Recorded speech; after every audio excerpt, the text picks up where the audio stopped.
Olá, alunos. Vamos aqui iniciar a nossa aula de hoje, retomar um gênero que já foi trabalhado, né? É o poema. A gente vai falar novamente um pouquinho aqui sobre ele e diferenciar algumas coisinhas aqui dentro do gênero poema, tá? Como, por exemplo, o que é diferença entre poema e poesia, o que é um texto em prosa, tá? Então vamos lá iniciar a nossa aula de hoje. Prestem bastante atenção e acompanhem atentamente.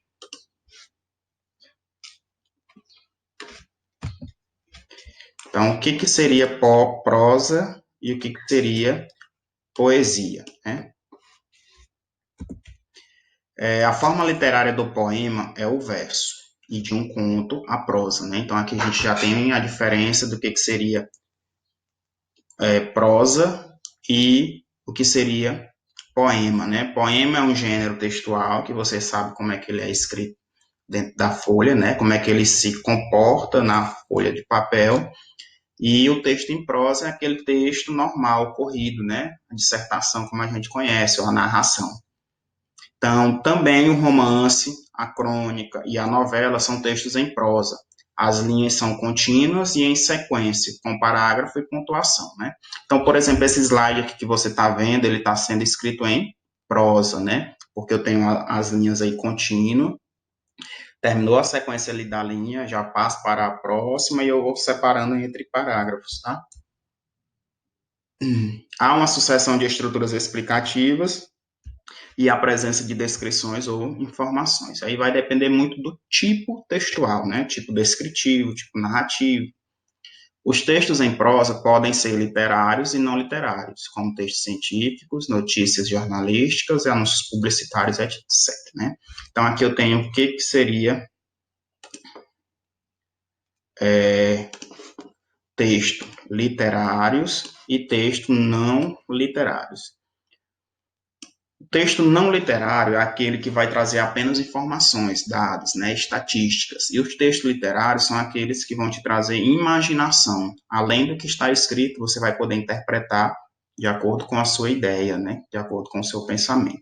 Então, o texto literário, ele é recheado de figuras de linguagem, de metáforas, de comparações, né, de antíteses, de eufemismo, de personificação. E os textos não literários, eles vão trazer apenas informações, dados, notícias, tá? Então, essa estrutura distingue-se da do poema, que é, em geral, constituído de versos e recursos sonoros, que são as figuras sonoras, né? As figuras de linguagem são esses recursos. A linguagem do poema é concisa e as palavras são usadas para criar imagem, né? Você lê o poema e você consegue visualizar aquilo que está escrito. Continuando aqui. Aqui tem um exemplo de um poema, né, um gênero poema, de Cora Coralina, que fala muito bem dessa arte de ser poeta e do que seria a poesia. Então prestem atenção no que eu vou ler. O poeta é a poesia. Não é o poeta que cria a poesia, e sim a poesia que condiciona o poeta. Poeta é a sensibilidade acima do vulgar. Poeta é o operário, o artífice da palavra, e com ela compõe a oriversaria de um verso. Poeta não somente o que escreve, é aquele que sente a poesia. Se extasia sensível ao achado de uma rima, à autenticidade de um verso. Poeta é ser ambicioso, insatisfeito, procurando no jogo das palavras, no imprevisto do texto, atingir a perfeição inalcançável. O autêntico sabe que jamais chegará ao prêmio Nobel. O medíocre se acredita sempre perto dele. Alguns vêm a mim, querem a palavra, o incentivo, a apreciação. Que dizer um jovem ansioso na sede precoce de lançar um livro? Tão pobre ainda a sua bagagem cultural, tão restrito o seu vocabulário, enxugando lágrimas que não chorou, dores que não sentiu, sofrimentos imaginários que não experimentou. Então, nesse poema, Cora Coralina, ela está falando da arte de criar o verso, né? Da arte de criar poemas, que é muitas vezes confundida aí com o ourives, né? Aquela pessoa que molda o ouro. Então, o poema ele é tão rico quanto essa pessoa que consegue transformar o ouro em obras preciosas, tá? Então, ele está falando também aí de das pessoas que nascem logo depois e querem se tornar poetas, sem que ainda tenha essa bagagem cultural, né? O vocabulário ainda muito restrito, muito pequeno. E aí ela faz uma crítica a esse tipo de pessoa. O poema lido refere-se à importância da subjetividade do texto a partir das experiências vividas pelo poeta, criticando os iniciantes que expressam com pouco vocabulário e bagagem cultural emoções e sentimentos sem ainda tê-los vivido. Né? Então, eles colocam no texto coisas que ainda não viveram. Ao apreciar um poema, o leitor pode buscar os novos sentidos criados pelo poeta, interpretando as associações de imagens e compreendendo o sentido conotativo das palavras dentro do contexto específico estabelecido no texto poético. Então, aí, novamente, ele fala aqui de um assunto que a gente já estudou, que é a conotação, né, e a denotação. Então, o texto conotativo é aquele texto recheado de figuras, né, de o que não é real, né? Eu uso uma palavra com o sentido de outra, por exemplo. E o texto, a palavra no sentido denotativo, né? Lembre-se do D de dicionário, que é o real sentido da palavra, né? Que você procura lá no significado do dicionário e está escrito lá.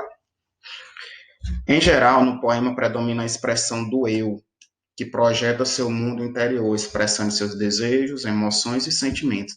O que não significa que o tema esteja apenas relacionado ao amor ou à relação amorosa, mas também aos prazeres da vida, medo da morte, indignação diante de injustiças sociais, enfim, a todos os acontecimentos, sensações e sentimentos inerentes à existência humana, né?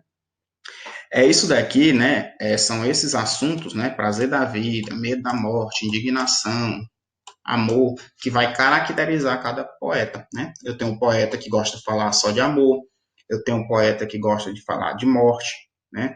Eu tenho um poeta que gosta de falar de escravidão, por exemplo, Castro Alves, todos os poemas de Castro Alves estão ligados à escravidão. Eu tenho Gregório de Matos, que é conhecido como Boca do Inferno. Ele recebeu esse apelido porque ele gostava de falar de muitas coisas ruins que aconteciam na sociedade. E, enfim, eu tenho o Vinícius de Moraes, que gosta de exaltar o amor, a beleza da mulher. Então, cada poeta tem sua marca própria, né? O seu texto próprio, sua característica própria. O poeta é o autor e não o eu que fala no poema, né? O poeta é quem escreve e a voz que fala no poema é o eu lírico. É importante não confundi-los. O eu lírico é um ser imaginário sem existência real. E aí tem aquele caso, né, que o poeta pode ser, por exemplo, Machado de Assis, e o eu lírico pode ser uma mulher. Eu tenho, por exemplo, também um poeta feminino, a poetisa, né, por exemplo, Cecília Meirelles, e o seu poema falar a voz do eu lírico ser a voz masculina, né? Então, não confundir quem é o poeta com a voz do poema. O poeta pode usar marcas gramaticais, ou seja, verbos e pronomes pessoais em primeira pessoa ou na terceira pessoa, indicando que o tema é apresentado de forma genérica e não tão subjetivo e pessoal. Se o poema fala do autor, do poeta, ele vai utilizar da primeira pessoa, né? Ele vai a marca pessoal dele. Se ele está falando de uma forma coletiva, que não é um problema somente dele, mas de todo mundo, ele vai falar em terceira pessoa. E a poesia, né? Ela pode ser definida como a arte de compor ou escrever verso. O conteúdo apresenta impressões subjetivas expressas por associações de imagens que são interpretadas por meio de um contexto. Então, resumindo, o poema é o texto e a poesia é a interpretação do texto. Eu tenho textos poéticos que não têm poesia, ou eu posso ter textos em prosa que contêm a poesia. A poesia ela não está presente somente dentro do poema, né? Ela pode estar presente em uma fotografia, em uma música, em um texto escrito em prosa. Então, a poesia ela não é pertencente somente ao gênero poema, tá bom? A poesia ela já foi definida de várias maneiras conforme o momento histórico e de como era vista em cada época. A produção literária e artística de modo geral. Aqui é apresentada uma definição, mas não significa que seja a única possível. A poesia não é encontrada apenas no poema, unidade da poesia. Pode aparecer em provérbios, em anúncios publicitários, letras de música e até mesmo em alguns textos em prosa, né? Eu tenho poema escrito em prosa, tá? Eu posso encontrar isso.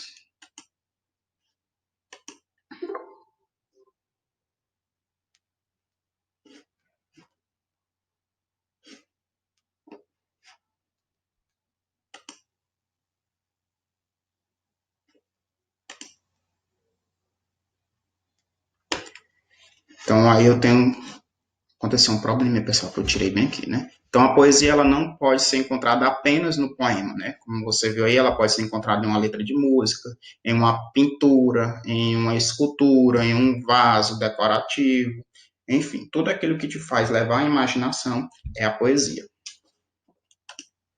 Então, eu lancei aqui uma atividade, uma questãozinha de desafio, resumindo todo o conteúdo que a gente estudou, tá? Vocês vão observar aqui e responder lá dentro do grupo do WhatsApp.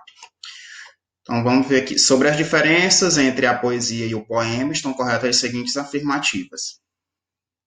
A poesia, ao contrário do poema, é composta por uma forma estática, né? Então, a interpretação, a poesia, ela é uma forma fixa, estática, parada, né? A mensagem deve ser elaborada apresentando a mesma quantidade de versos e estrofes. Está certa essa afirmação? A poesia pode estar presente em paisagens e objetos, enquanto o poema faz referência ao gênero textual, né? Então, poema é gênero textual e poesia é interpretação. Tá certo essa afirmação? 3. Não existe diferença entre a poesia e o poema. Não tem diferença entre eles. Ambas as denominações dizem respeito ao mesmo gênero textual. É isso? E 4, e o último, poesia vem do grego poiesis, que pode ser traduzido como atividade de produção artística. É, portanto, uma definição mais ampla do que a definição de poema, não dados aos textos feitos em verso. Voltem aí à última slide que estava falando sobre isso daí, tá? Então, analisem as 4 afirmações e me digam aqui no grupo quais estão corretas. Pessoal, obrigado pela participação de todos vocês. Agradeço realmente aqueles que estão se empenhando, se interessando em querer adquirir novos conhecimentos. Aquelas pessoas que estão mesmo só por brincadeira e que não estão levando muito a sério. Eu fico assim um pouco chateado e só posso dizer que vocês estão perdendo conhecimento, tá? Então, conhecimento nunca é demais. Eles, quanto mais adquirido, melhor. Então, abraços e até a próxima, tá? Obrigado aí pela participação de vocês.